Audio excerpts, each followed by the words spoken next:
Good morning, everybody, and welcome. Today we're going to take a look at the 1935 East-West game, the most memorable of the 35 editions of the Negro League's All-Star Classic, punctuated by one of the most famous home runs in blackball history. But first, a little background. I'm trying. Major League Baseball's first All-Star game was played in July 1933 at Comiskey Park in Chicago in conjunction with that city's World's Fair. 2 months later, Comiskey hosted the inaugural East-West game, featuring the leading stars of black baseball. Both games were initially planned as special one-offs, but were so popular they became annual events and one of the highlights of any baseball season. The second Major League All-Star game was played in 1934 in New York's Polo Grounds, while the 1935 game was held in Cleveland's enormous new stadium on the lakefront. In contrast, the East-West game stayed in Chicago and was played annually in Comiskey Park until 1960. There were a few years in the 1940s when a second East-West game was played in another city, but the main event was a Chicago mainstay. The game remained in Chicago because that city was a centrally located railway hub, easily reached by the black populations of the East, South, and Midwest. In fact, there were special trains to Chicago from all points, picking up delegations of fans in each major city along the way. The first game in 1933 was a high-scoring affair, won by the East 11-7, with Chicago American Giant teammates Mule Suttles and Willie Foster starring. A year later, the East won a classic pitcher's duel, scoring the contest's lone run in the 8th inning, mostly thanks to the speed of Cool Papa Bell. That season's two stars, Slim Jones and Satchel Paige, were outstanding in the East's shutout win. For the 1935 game, as with every season, the black newspapers printed ballots which fans could fill out and mail to either the newspaper or the league offices to be counted. And please take a moment to consider what it meant to a marginalized and ignored and all too often institutionally disenfranchised population to be invited to cast a vote, to be told their opinion mattered. Even if it was just to select players in a baseball game, it must have been very empowering to be given this opportunity. When the balloting was announced in 1935, it was specified that only players on teams in the 3-year-old Negro National League were eligible for selection. Those teams were the Chicago American Giants, the Columbus Elite Giants, recently and somewhat clumsily relocated from Nashville, two teams in Pittsburgh, the Crawfords and the Homestead Grays, the defending champion Philadelphia Stars, the Newark Dodgers, and two new clubs, the Brooklyn Eagles and New York Cubans. Limiting the balloting to league members meant several independent teams were excluded. Most famous of these were the Kansas City Monarchs, who spent most of the Depression barnstorming in the West and Midwest rather than participating in league ball. Monarch players had been elected as starters the previous 2 years, only to not show up. So it was probably wise to make it clear from the beginning that votes for Kansas City players would not be counted. Also excluded from balloting was the most famous black ball player in the country, the inimitable Satchel Paige, center back row, who jumped the Pittsburgh Crawfords for a better offer from a white semi-pro team in Bismarck, North Dakota. It's an amazing story, and if you'd like to know more about the exploits of Satchel Paige, Hilton Smith, Quincy Troop, Double Duty Radcliffe, and other black stars playing in a white league on the Western Prairie, I highly recommend Tom Dunkel's Colorblind, the forgotten team that broke baseball's color line. The Negro National League split nicely along geographical lines for the East and West sides, though that division heavily favored the Western squad. Playing for the West, the American Giants, Elite Giants, Grays, and Crawfords, while the East lined up with the Cubans, Dodgers, Eagles, and Stars. The votes were tabulated in Pittsburgh by League Secretary John Clark, a business associate of League President and Crawford's owner Gus Greenlee. Running totals of the races at each position were published weekly by the leading black newspapers. I'll admit I could probably go on for 15 or 20 minutes about the ins and outs of these vote totals. I'll spare you because I'm probably the only one who'd find it interesting. But there is one specific detail I do need to call attention to. At first base for the West, 9,319 votes for Oscar Charleston, 9,318 votes for Buck Leonard. Now, 1935 was the year that the much younger Leonard overtook Charleston as the best first sacker in the league, and frankly, it wasn't even a contest. I don't know if Gus Greenlee's business associate was fudging the books on this one, but it does look suspicious, as if the league was granting the Crawfords manager one last moment of recognition before allowing the torch to be passed. Now let's take a look at the two squads, starting with the East All-Stars, skippered by Webster McDonald, pitcher-manager of the defending champion Philadelphia Stars.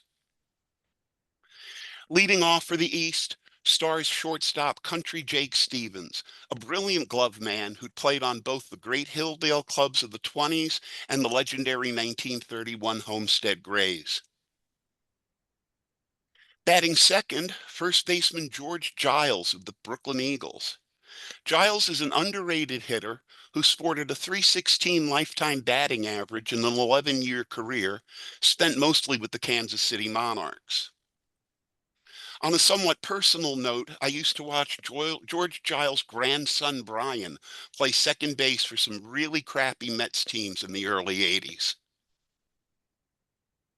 Batting third, El Maestro, Martin Diego, New York Cuban center fielder and the East's leading vote getter. A member of the American, Cuban, Mexican, and Dominican Halls of Fame, Martin Diego was the most versatile star in baseball history. During his career, he played regularly at every position but catcher, had a .926 lifetime OPS in Negro League play, and pitched over 200 games in the U.S. and Cuba with a career won-loss record of 167 and a 3.33 ERA. And in his spare time, he was the manager of the Cubans. The cleanup hitter was Philadelphia Stars third baseman Judd Wilson. Boojum was 39 years old, playing in his 14th season. Now take a look at those 1935 stats on the right of the slide. .352 batting average, .400 on-base percentage, .608 slug, .1008 OPS. That's from a 39-year-old.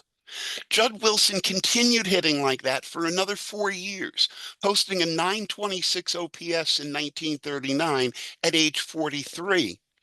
Then the World War extended his career a few extra seasons. He finally retired after batting .304 with an .801 OPS in 1945 at the age of 49. Hitting fifth, another 39-year-old, right fielder Alejandro Ohms of the New York Cubans. 1935 was the last of his 15 years in the American Negro Leagues, but Ohms would keep playing in Cuba well into his 40s.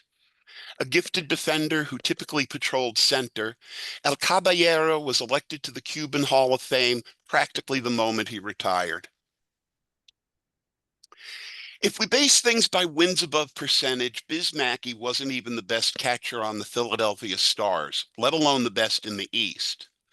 But the East-West game was an exhibition and the voting a popularity contest, and it's hard to fault anyone who wanted to see the great Mackey in this game of games. In his 20s, Mackey was one of the best players in baseball, black or white, and even at age 37, he can still hit and is a Zen master defensively behind the plate. Left fielder Fats Jenkins batted seventh. The New York City native spent most of the 1930s with the New York Black Yankees, but played for the Brooklyn Eagles in this, the only season of that club's existence. Fats was a star at baseball, but even better at basketball, and is enshrined in the Naismith Hall of Fame for his hard-court exploits with the New York Renaissance. A gifted leadoff hitter, I have no explanation for Jenkins batting seventh while glove man Jake Stevens leads off. Dick Say of Philadelphia was one of the best defensive second basemen in black ball history, which enabled him to play 19 years despite a career .216 batting average. The starting pitcher for the East was the great sensation of the 34 season, 22-year-old lefty Slim Jones. Slim spent most of the offseason after his big year celebrating his success and developing a serious drinking problem. He showed up in 1935 demanding more money while being grossly out of shape and started the year poorly. But with Satchel Paige in North Dakota, Slim Jones was still the biggest pitching star in the league and an obvious choice for East starter. On the bench, Paul Arnold of the Newark Dodgers was one of those odd all-star selections you see sometimes, a journeyman outfielder at the end of a 7-year career and not even having a particularly good season in 1935. Arnold's Newark teammate Ray Dandridge was a very legitimate all-star selection. He's 21 years old and already a standout at the plate and an absolute sensation defensively at third base. Today, Ray Dandridge has a bronze plaque in Cooperstown. Ed Stone of the Brooklyn Eagles was born in Black Cat, Delaware. He was a terrific hitter in the U.S. and Mexico for 14 seasons, posting a lifetime .317 batting average and .872 OPS. The similarity scores on Seamheads.com identify Roberto Clemente as the most similar major league hitter to Ed Stone. 1935 was the breakout season for 18-year-old Leon Day of Brooklyn, whose 7-4 record was fourth best in the league. Day would be one of blackball's best pitchers for the next decade and was elected to the Baseball Hall of Fame in 1995, just 6 days before he passed away. Unlike his son and namesake, Louis Tiant Sr. was a left-handed screwball pitcher who was nicknamed Sir Skinny. He was one of several standouts on a deep New York Cuban pitching staff. And now the West All-Stars, managed by first baseman Oscar Charleston of the Pittsburgh Crawfords. Leading off, Crawford center fielder Cool Papa Bell. Before we had the amazing statistical database at Seamheads, I used to worry about Cool Papa Bell. So many of the players who were considered great leadoff men when I was young don't stand up to the more advanced statistical analysis of today. Specifically, men like Louis Aparicio, Maury Wills, and Lou Brock have fallen out of favor because of their low on-base percentages. Well, I'm delighted to report that that criticism doesn't apply to Cool Papa Bell. He batted .330 lifetime, walked quite a bit, and ranks in the top 20% of Negro leaguers all time in on-base percentage. Cool Papa would have been a star in any era. Batting second, 24-year-old Columbus Elite Giant second baseman Sammy T. Hughes.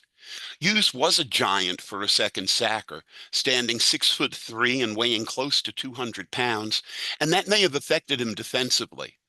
But he was a fine line drive hitter and is playing here in his second of 5 East-West games.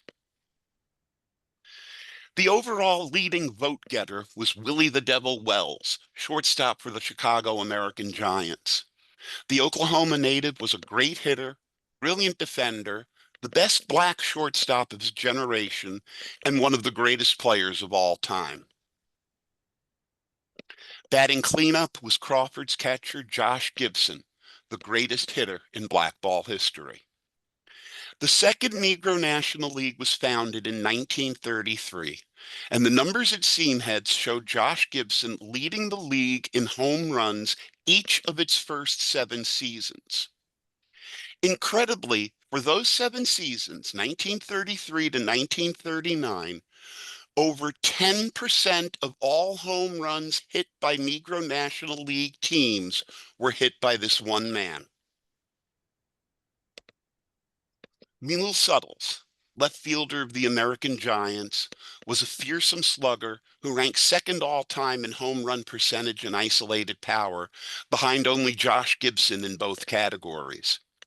Fans would yell, "Kick Mule," when he came to the plate, and the Chicago Defender was fond of referring to Suttles as the Black Babe Ruth. Batting sixth and playing first base, my selection for the greatest ever Negro leaguer, Oscar Charleston of Pittsburgh. Now 38 years old, Oscar is in the Willie Mays as a Met phase of his career. This is his 21st season, his last as a regular, and his first season posting an OPS under 100, OPS plus under 100. Oscar is appearing in his final East-West game. American Giant third baseman Alex Radcliffe is less well known than his brother Ted, the famous double duty Radcliffe, who sometimes pitched and caught in the same game. But Alex may have been the better ball player and is starting here in his third of 11 East-West Classics. Batting eighth, right fielder Jimmy Crutchfield of the Crawfords. Crutchfield was something of a throwback. Little, fast, excellent bat control, good bunter, but a mediocre hitter whose extra base hitting came from his speed rather than power. Crutchfield was also known as an excellent fielder, and the good folks at Seamheads rank him in the 100th percentile of right fielders. In other words, the best defensive right fielder in black ball history. Batting ninth and pitching. And yes, I'll admit that I missed those words. Ray Brown of the Homestead Grays. With all the Ohtani talk about two-way players, you hear a lot about Diego and Bullet Rogan and a little about Leon Day, but nobody ever mentions Ray Brown, and I don't understand why. He's in the Hall of Fame as a pitcher, and there's plenty good reasons for that. He was the staff ace for a Grays side that won 8 pennants in 9 years. He's second among Negro leaguers in career wins with a 128-49 lifetime record. But he played nearly as many career games in the outfield as he did on the mound, and his OPS in his time with Homestead was 792, 10th all-time in the history of that illustrious franchise. Ray Brown is the amazing two-way star nobody talks about. On the West bench, Buck Leonard of the Homestead Grays, who probably should have been the starting first baseman. This is the first of Buck's 11 East-West game appearances. He's in his second season of big-time blackball and 2 years away from hooking up with Josh Gibson to form the most potent batting duo since Ruth and Gehrig. Also on the bench, American Giants center fielder Norman Turkey Stearns. Turkey Stearns is a Hall of Famer, but I don't think people realize what an inner circle all-time great this man was. According to the similarity scores at Seamheads, the most comparable hitters to Turkey Stearns were Joe DiMaggio, Ted Williams, Lou Gehrig, Jimmy Fox, and Babe Ruth. Turkey batted .348 lifetime, ranks third all-time in Negro League home run percentage, is second only to Oscar Charleston in career RBIs, and was additionally a terrific base runner, base stealer, and defensive center fielder. Shortstop second baseman Chester Williams was the Pittsburgh Crawfords' always hustling spark plug for the 8 seasons of their greatest success. Smooth fielding third baseman Felton Snow spent 15 years in an Elite Giants uniform representing Nashville, Columbus, Washington, and ultimately and most successfully Baltimore. He's a Columbus Elite Giant here in his first of 2 East-West games.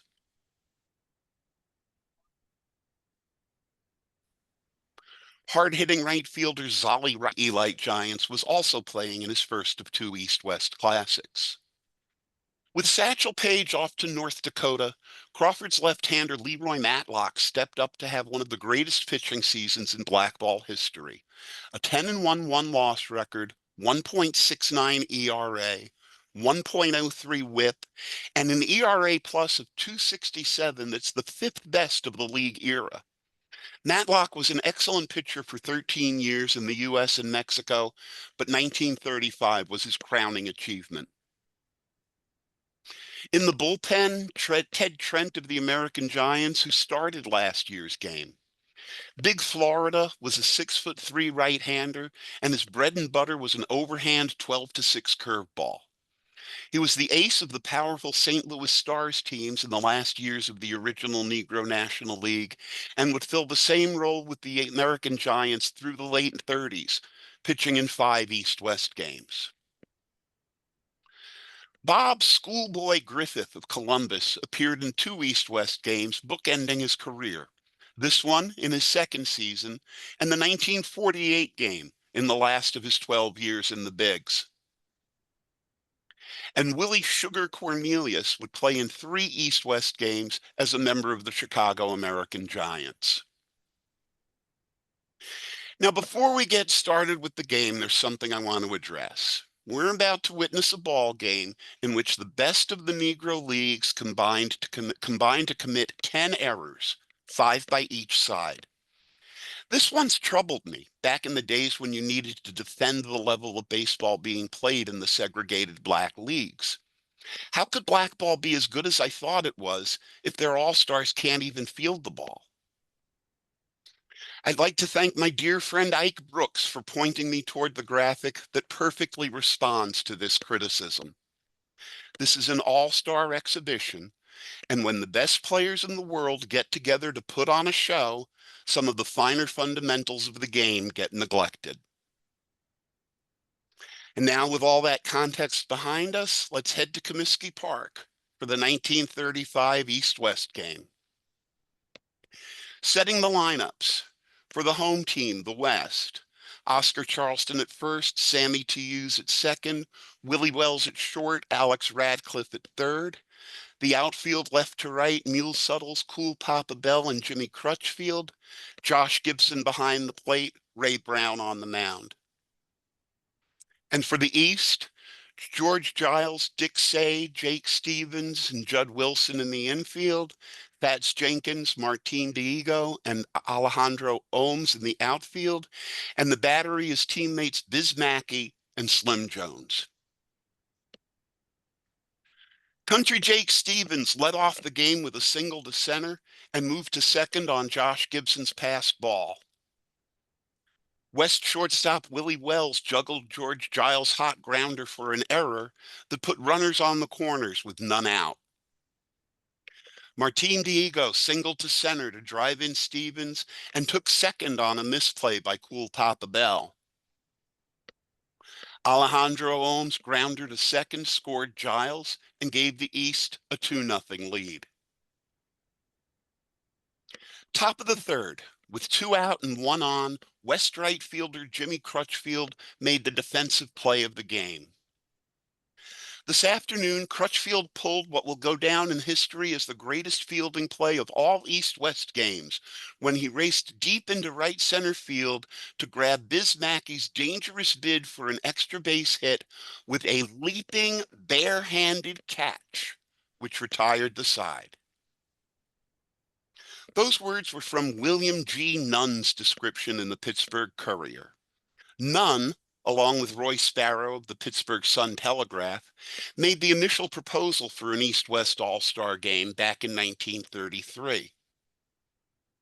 Nunn's son, William Nunn Jr., is enshrined in the Pro Football Hall of Fame in Canton for his contributions as a sports writer and later as a pioneering scout who was instrumental in exposing the NFL to the long-neglected talent playing in historically black colleges and universities. On a local note, last week, the Professional Football Writers of America selected Mary Kay Cabot of the Cleveland Plain Dealer as the 2025 recipient of the Bill Nunn Memorial Award, given annually to a reporter who has made a long and distinguished contribution to pro football through coverage. And you might be familiar with Bill Nunn's son, the late William Nunn III, whose many film credits include the role of Radio Raheem in Spike Lee's Do the Right Thing. Now let's get back to Radio Raheem's grandfather and the ball game. Slim Jones was masterful in his 3 innings of work. 1 hit, no runs, 2 walks, 1 strikeout.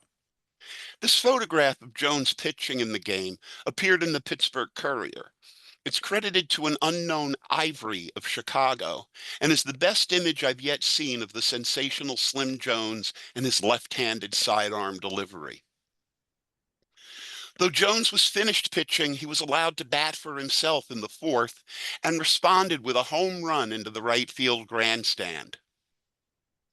Sadly, this game would be Slim's last moment in the spotlight. The 22-year-old sensation of 1934 would sport an ERA north of 5 for the rest of his brief career, and he'd be dead in just 3 years. Jones was replaced in the bottom of the fourth by Leon Day of the Brooklyn Eagles. Day got into quick trouble, allowing a Josh Gibson double, then walking Mule Suttles. But Oscar Charleston's liner to center was too shallow to advance the runners. Then Josh Gibson was caught stealing third by Biz Mackey, and there were 2 outs. Alex Radcliffe beat out a roller to third, but another grounder by Jimmy Crutchfield ended the inning. No runs for the West after first and second with none out, and the East still leads 3-0 after 4. In the 5th inning, Pittsburgh Crawford southpaw Leroy Matlock replaced starter Ray Brown on the mound for the West. In the top of the 5th, Diego grounded to Radcliffe, who threw to first. Charleston, trying to make one of his famous one-handed stabs, dropped the ball. Diego then stole second and took third on Josh Gibson's overthrow, the West's second error of the inning and 4th of the afternoon. Judd Wilson drove a sharp single to right, and the East had a 4-0 lead. Are you familiar with the famous play in the Phillies World Series clincher in 1980 when catcher Bob Boone bobbled a foul pop, but Pete Rose snared the rebound for the out? Well, that's how the 6th inning started, in a play involving 3 Hall of Famers. Catcher Biz Mackey mishandled Willie Wells' pop-up to the left side, but Judd Wilson swooped in to make the play. The next batter, Josh Gibson, hit a long drive to left center, and center fielder Diego collided with the unpadded outfield fence, attempting to run it down.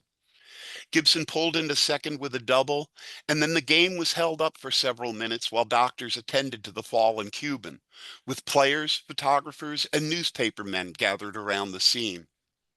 Diego recovered and continued in the game. After the delay, Mule Suttles was walked, and the West had 2 on with 1 out and Charleston up. Oscar grounded to second, but Dick Say fumbled the chance, and the bases were loaded.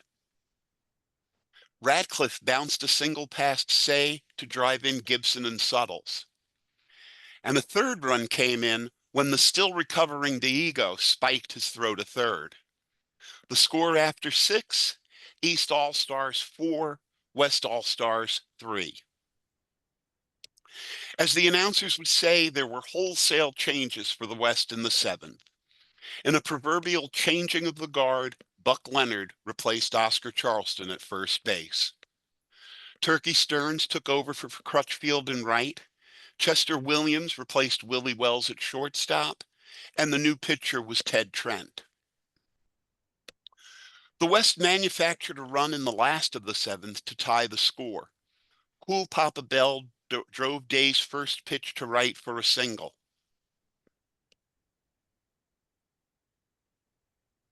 Bell took second on Sammy T.U.'s sacrifice and third on Williams' grounder to Say. Then Josh Gibson lifted a high pop-up to no man's land in left that fell between the fielders for an RBI single. After 7 innings of play, for the East, 4 runs, 6 hits, 5 errors. For the West, 4 runs, 6 hits, 4 errors. Brooklyn Eagle Ed Stone pinch hit for Say in the top of the eighth and was replaced at second by the Newark Dodgers' Ray Dandridge. And the new pitcher for the East was Luis Tiant of the New York Cubans, in for Leon Day. And lefty Tiant retired pinch hitter Zolly Wright, Alex Radcliffe, and Turkey Stearns in order in the last of the eighth. The new pitcher for the West in the ninth was 22-year-old Bob Schoolboy Griffith of the Columbus Elite Giants. Schoolboy and lefty each hurled hitless ninths, and for the first time the East-West Classic was headed to extra innings. Judd Wilson started the 10th with a base hit off Griffith. Alejandro Ohms followed with a single to left. Biz Mackey worked a walk and the bases were loaded with nobody out. West shortstop Chester Williams fumbled Fats Jenkins' grounder and everyone was safe. Boojum scores, the East leads 5-4. Ray Dandridge singled up the middle to drive in Ohms. Bases still loaded with nobody out. Pitcher Tiant struck out, but Jake Stevens legged out a grounder to Hughes, and Mackey scored run number 7. Jenkins scored number 8 when George Giles grounded to second for the second out. Griffith, still pitching, walked Diego to reload the bases. But young Ray Dandridge let his mind wander and was picked off third, 1-5-2-5-1 if you're scoring at home, to end the inning. But for the East, 4 huge runs on 4 hits and 1 error, and the score after 10.5 is East 8, West 4. Bottom of the 10th, Luis Tiant starts his third inning on the mound by walking Chester Williams. Josh Gibson singled past first baseman Giles with Williams scampering to third. Mule Suttles drew his 4th walk of the afternoon, and the bases were loaded with nobody out. Felton Snow of Columbus stepped up to pinch hit for pitcher Griffith. And the East manager Webster McDonald responded with a double switch of sorts. Martin Diego came in from center field to replace Tiant on the mound, and Newark's Paul Arnold took over Diego's spot in the outfield. Pinch hitter Snow lined a single to center, driving in 2. The tying run was on base and still nobody out. Alex Radcliffe grounded to short, forcing Snow as Suttles came in to make it 8-7. Turkey Stearns drove Diego's first pitch through the box into center field, sending Radcliffe to third. Manager Webster McDonald started warming up, but Diego remained in the game with the tying run 90 feet away. Buck Leonard lifted Diego's first pitch to Jenkins in deep center, and the sacrifice fly brought Radcliffe home with the tying run. Stearns then attempted to steal second, but was thrown out by Mackey to end the inning. 4 runs, 3 hits, 2 walks, no errors, nobody left, and improbably, we head to the 11th inning, tied 8-8. The new pitcher for the West in the 11th was Willie Shug Cornelius of the hometown American Giants. And Shug walked Judd Wilson leading off, but retired Ohms, Mackey, and Jenkins to escape further damage. The highlight of the inning was Mule Suttles' long run and sensational catch of Biz Mackey's bid for extra bases. Cool Papa Bell led off the home 11th with a walk, which I'm sure was the last thing in the world Diego wanted to do. Bell was sacrificed to second by Sammy Hughes to put the winning run in scoring position. Diego fanned Chester Williams for the second out. Josh Gibson stepped to the plate. The East elected to walk Gibson intentionally and pitch to Mule Suttles. And there's no possible way I could describe what happened next better than the aforementioned William G. Nunn of the Pittsburgh Courier. Press box, Comiskey Park, August 11th. For the West, Suttles at bat. It's the resonant voice of the announcer speaking through the new public address system of the park. The mule, reverberating through the reaches of this historic ball yard and bounding and rebounding out of the packed stands comes the call of some 25,000 frenzied spectators. They're yelling for blood. They're calling for their idol, the bronzed Babe Ruth of colored baseball, to come through. It's more than a call. It's a chant. It's a prayer. Surely that superb figure out there, pitting his eyes against the blinding speedball of one of the greatest all-around ball players to ever tear up turf with gleaming spikes, has heard the call. For the West, Suttle's at bat. Diego, his uniform dripping with perspiration, wiped the sweat out of his eyes and shot a fastball across the plate. Ball one, said umpire Craig. Again came that blinding fastball, letter high and splitting the middle of the plate, and the count was 1-1. Suttle stepped out of the batter's box, dried his sweating palms in the dust around home plate, tugged on his cap, and moved back into position. He looked dangerous as he wangled his big black club around, but so did Diego, who was giving his all. Once again came that smooth motion, that reflex action of the arm, and then a blur seemed to catapult toward the plate. Suttles threw his mighty body into motion. His foot moved forward. His huge shoulder muscles bunched. Came a swish through the air, a crack as of a rifle, and like a projectile hurled from a cannon, the ball started its meteoric flight. On a line it went. It was headed toward right center. Bell and Gibson were away with the crack of the bat, but so was Arnold, center fielder of the East team, and Ohms, the dependable and dangerous Cuban star who patrolled the right garden. No one thought the ball could carry to the stands. Headed as it took a drive of better than 450 feet to clear the stands. The ball continued on its course, and the packed stands rose to their feet. Was it going to be caught? Was it going to hit the stands? No, folks, that ball, ticketed by Mule Suttles, cleared the distant fence in faraway right center, landing 375 feet from home plate. It was a Herculean swat, one of the greatest in baseball. As cheering momentarily hushed in the greatest tribute an athlete can ever receive, we in the press box hear it strike the back of a seat with a resounding thud and then go bounding merrily on its way. And then pandemonium broke loose. Suttles completed his trip home, the third baseline filled with playmates anxious to draw him to their breasts. Over the stands came a surging mass of humanity, because the mighty mule, idol of all Chicago, the man who had been walked 4 times during the game, had come through in a pinch.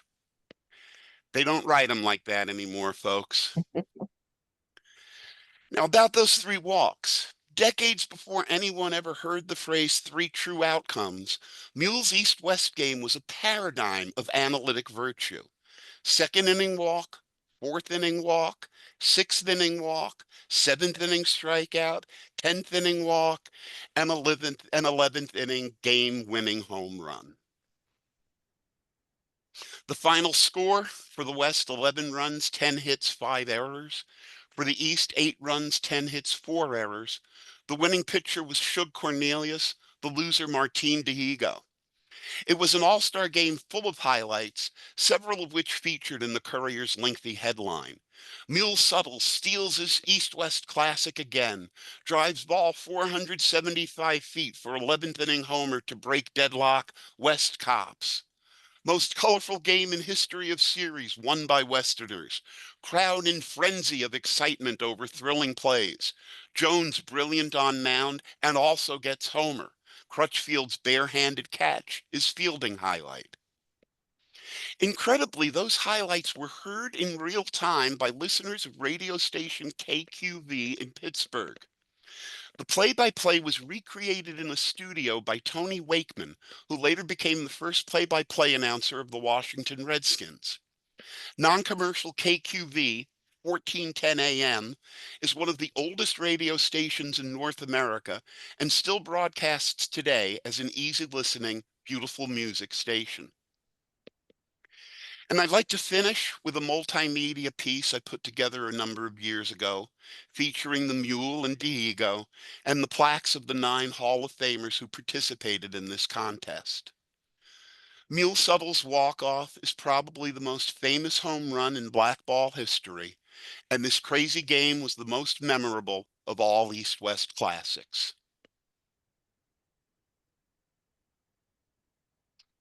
Among my sources for this presentation were Larry Lester's History of the East-West Game, James Riley's indispensable biographical encyclopedia of the Negro Leagues. Websites consulted include Agate Type and the Saber Games Project. The statistics and portraits came from seamheads.com, and the clippings from newspapers.com and the ProQuest Historical Black Newspapers database. And normally I'd be mentioning retrosheet.com in here, but inexplicably, the play-by-play of this game on Retrosheet differs from both the Chicago Defender play-by-play and the Pittsburgh Courier game accounts. I'd like to thank our collaborators, Lifeline Sports, Community Cup Classic, Panache 5, the Cuyahoga County Public Library, South Euclid Lyndhurst Branch, the Partnership, and yours truly. And special thanks to our most valuable partner, Cuyahoga Arts and Culture.